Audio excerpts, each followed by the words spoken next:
A young governess begins to care for two wealthy, orphaned children who live in a huge, mysterious estate. Soon she discovers that both children are hiding dark secrets as she has strange experiences.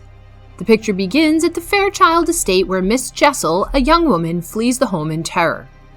She drives to the front of the gate and pries it open, but she is caught by an elderly man before she can drive away. It is the year 1994. Kate Mandel is getting ready for her new position as Flora's instructor at the Fairchild estate. She bids her roommate Rose farewell and travels to see her mother Darla, who is incarcerated. Darla spends her time painting, although she is possibly suffering from schizophrenia. Kate arrives at the Fairchild estate and meets Mrs. Gross, the estate's caregiver, in the garden. Flora's brother Miles is away at school, so she gives Kate a tour of the house.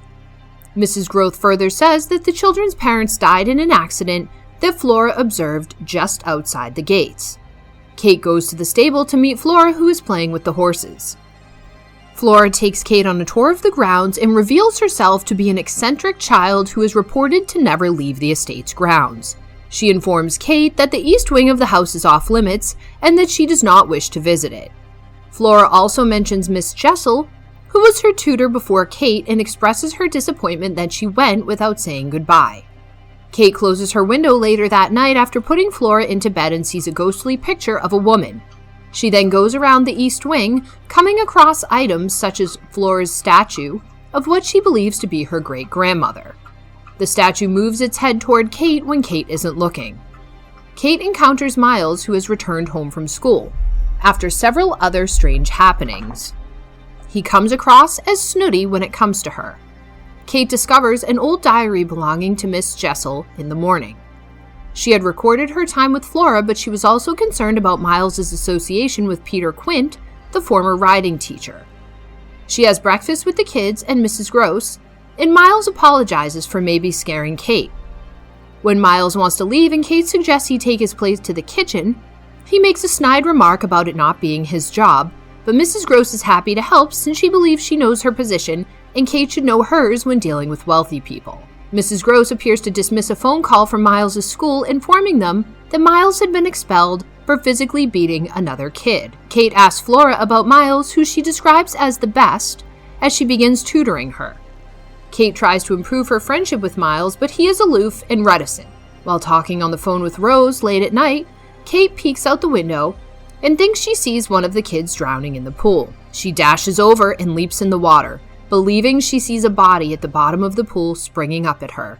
But it's only the spooky statue the kids used as a prank on Kate, who is not amused in the least. She subsequently takes a bath and encounters yet another ghostly vision. She gets more disturbed when she goes to bed, so she keeps the light on. To make amends for his actions, Miles enters her room and promises to teach her horseback riding. Kate joins the kids as Miles fulfills his promise to teach her how to ride a bike. They then walk together by the koi pond where one of the fish is being eaten by a bird. To put it out of its suffering, Miles stomps on its head. Kate appears untidy the next day, having slept poorly due to the hauntings. Despite Flora's rule of never leaving the grounds, she recommends to Mrs. Gross and the kids that she take them out into town on Saturday. Kate persuades them to go, but Flora freaks out and starts crying before they even get to the gates, causing Kate to pull over and let her out.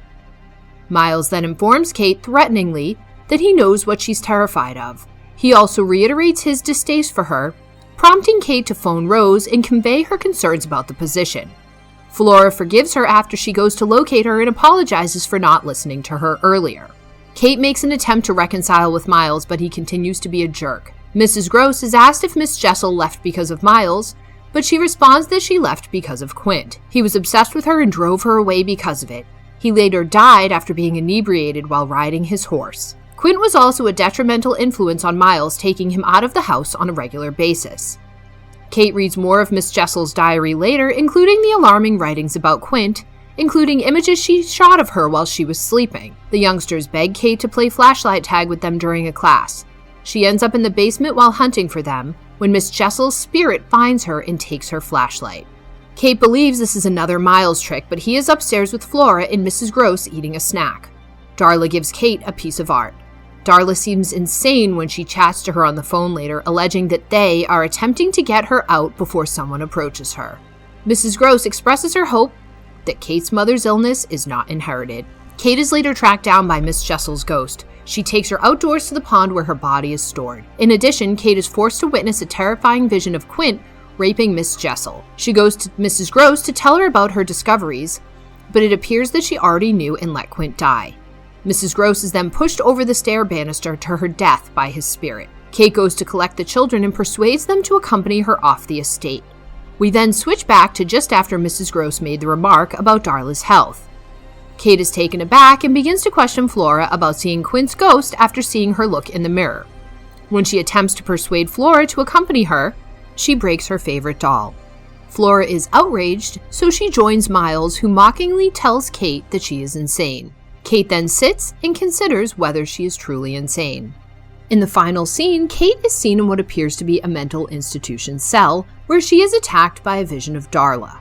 Flora Fairchild, who lives on their parents' estate with her neurotic brother Miles and maid Mrs. Gross, hires Kate Mandel as a tutor. Despite Kate's efforts to open out to the kids, Miles's behavior makes things tough for her. Kate begins to have nightmare images of ghosts. Miss Jessel, her former teacher, was abused and eventually raped and killed by Quint, her former riding instructor. He eventually died while drunkenly riding his horse. Kate is haunted by their ghosts until she discovers the truth about Miss Jessel. Kate seemed to have carried the children away, but this was merely a vision in her head, and it is ultimately unclear whether Kate was dreaming things or if she was truly being haunted. Kate is growing increasingly agitated due to her inability to sleep.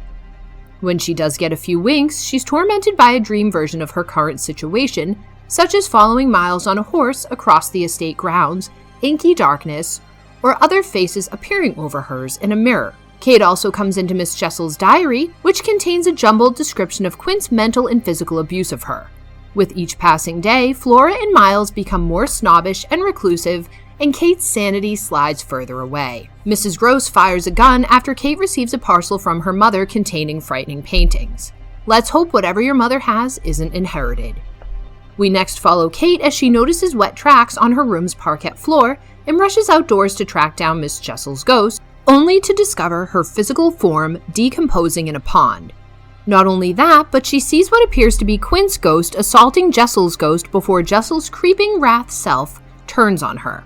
Mrs. Gross is tossed over a balcony to her death by Ghost Quint, and Kate runs toward her screaming. But wait, that's not going to happen, because the turning abruptly returns to Kate staring at her mother's painting, and Kate's desperate attempt to flee the ghost violence was also a fabrication of her imagination. Kate has lost her sense of direction, and when everyone in the house appears to be against her, the only one terrorizing around here is you. She begins to believe that they are correct. The camera falls inside Kate's pupil after one final dispute with Flora and Miles. A version of herself gets out of bed and approaches what looks to be her mother. The person is bent over sketches, scratching away in classic horror film style. Kate screams as the creature spins around to face her. Is this Kate's final plunge into lunacy? Or is it just more ghostly deception? The turning chooses to be a jerk and keeps its secrets hidden. And like that, we have reached the end of this video. We hope you liked it. Do subscribe and smash the like button for more updates. We will see you soon.